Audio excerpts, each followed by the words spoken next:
Those of you who saw my EV news video for the 18th of May, just a few days ago, will have seen the story about a revolutionary battery that charges in 10 minutes, and all the hyperventilating from the fanboys that goes with it. But only those who have no understanding of how batteries and electricity work would be getting excited about this. The reason? Because as soon as you reduce the time a battery can charge, you need to inversely increase the amount of power supplied to charge it. It's a very simple calculation. Grade 3 school kids can do it. Grade 3 kids would have been able to do it 40 years ago, before the education system abandoned teaching kids how to read, write and do sums, and became indoctrination camps for climate change, critical race theory and social justice propaganda. You take the capacity of the battery in kilowatt hours and you divide by the charging power in kilowatts to get the charging time in hours. The trouble is you can't have both fast charging and low grid demands. If you want fast charging, you need huge grid upgrades, otherwise you get slow charging, no matter how good the battery is. But when our governments are run by union apparatchiks and career politicians who don't have a physics O-level between them, even these basic facts are completely misunderstood and ignored. How else did we get to the insanity that is net zero? Welcome back to MGUY, British engineer and lawyer, now Sydney-based YouTuber. Be sure to follow me on all the usual socials for more content, links in the description, and there's a code on the screen. Scan that with your phone if you want to sign up for a weekly MGUY email. Be great to have you on board. Here's the original story from The Telegraph. China develops revolutionary electric car battery that can charge in 10 minutes. Remarkable developments in chemistry allow vehicles to travel 600 miles between charges. China has developed a revolutionary car battery that can charge in just 10 minutes and power a car for hundreds of miles before it needs to be plugged in. A report from the International Energy Agency, IEA, has hailed remarkable developments in chemistry that have allowed China to develop new batteries that pack far more energy than existing technologies. The IEA highlighted EV batteries capable of travelling 250 miles without a recharge. Newer versions announced since the report was written can manage 600 miles. Well, I'll believe that when I see it. It's all vaporware, of course, at this stage.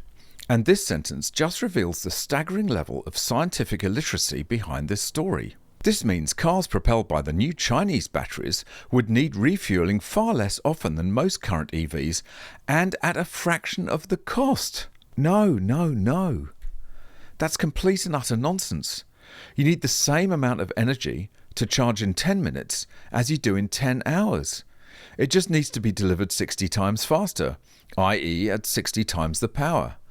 Just because it takes less time to charge doesn't mean it will be a fraction of the cost. Oh my God! Let's take an example. A 60 kilowatt hour battery like that in a Tesla Model 3, charging at 7 kilowatts, the standard level 1 charging available in your home. How long will it take to charge? Easy. 60 divided by 7, which is just under 10 hours. But you can do this calculation in reverse and find out how much power you need to charge that battery in a certain time. For this, we take the capacity of the battery and divide it by the time we want to charge in hours to get the required power. So if we want to charge our 60 kilowatt hour battery in 2 hours, we divide 60 by 2 and the result is 30 kilowatts. But what about if we want to charge that battery in 10 minutes? That is 1/6 of an hour, or approximately 0.166 hours. Let's do the calculation again.